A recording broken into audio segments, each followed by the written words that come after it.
Légende de Shiva, le danseur de l'éternité et gardien du cosmos. Naissance de l'Éternel. Au commencement, l'univers n'était qu'un océan silencieux de ténèbres. Du vide infini jaillit une colonne de lumière infinie et éclatante, Shiva, l'âme de l'univers, éternel et indéfinissable. Brahma, le créateur, et Vishnu, le protecteur, tentèrent de trouver l'origine de cette lumière. Brahma vola vers les cieux, Vishnu plongea dans les abysses. Mais ni l'un ni l'autre ne trouvèrent de fin. Ils comprirent alors, Shiva est au-delà de toute limite, l'alpha et l'oméga. Le yogi solitaire est le fleuve divin. Shiva choisit de vivre en méditation éternelle sur le mont Kailash, vêtu d'une peau de tigre, recouvert de cendres, un serpent enroulé autour du cou, symbole du contrôle des instincts.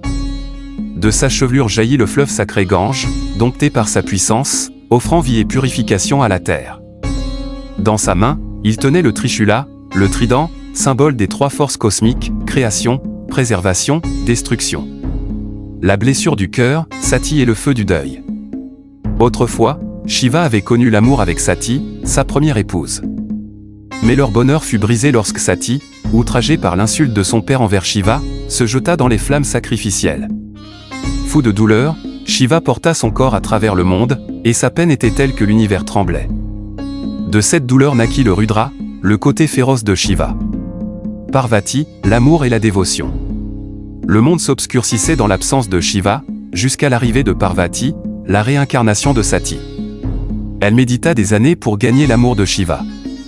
Ému par sa dévotion, Shiva ouvrit son troisième œil, voyant en elle l'âme sœur de son être éternel.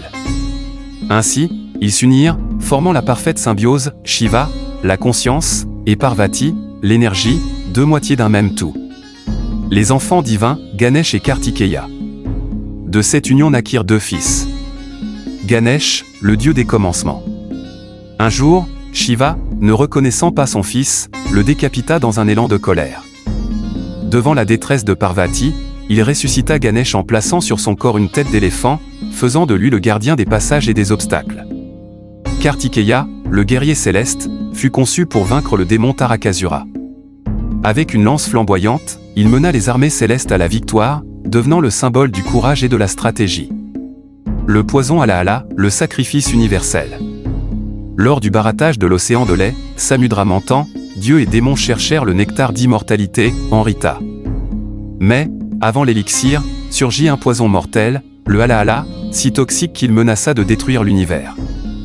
Shiva, fidèle protecteur du cosmos, prit une décision désintéressée, il recueillit le poison et l'avala, acceptant la douleur pour sauver la création. Le venin brûlant teinta son cou de bleu, et il devint Nilakanta, point celui à la gorge bleue. Pour l'empêcher de descendre plus bas, Parvati pressa sa main sur sa gorge, sauvant son bien-aimé tout en retenant la destruction. La danse cosmique, le Tandava. Shiva est aussi Natarajya, le roi de la danse. Son Tandava, danse divine et destructrice, marque le rythme de l'univers, création, préservation, destruction, illusion et grâce. Chaque battement de pied fait vibrer les étoiles, et chaque mouvement draine ou fait renaître les mondes. Le Praleya, fin et renaissance. Lorsque viendra la fin des temps, Praleya, Shiva dansera le Tandava ultime, réduisant l'univers en cendres pour permettre une nouvelle création. Mais il ne détruit jamais sans raison, toute fin porte en elle les germes d'un renouveau. Shiva est l'infini. Shiva incarne l'union des contraires, il est à la fois le créateur et le destructeur, le férocité et la compassion, le silence de l'ascète et le fracas de la danse cosmique.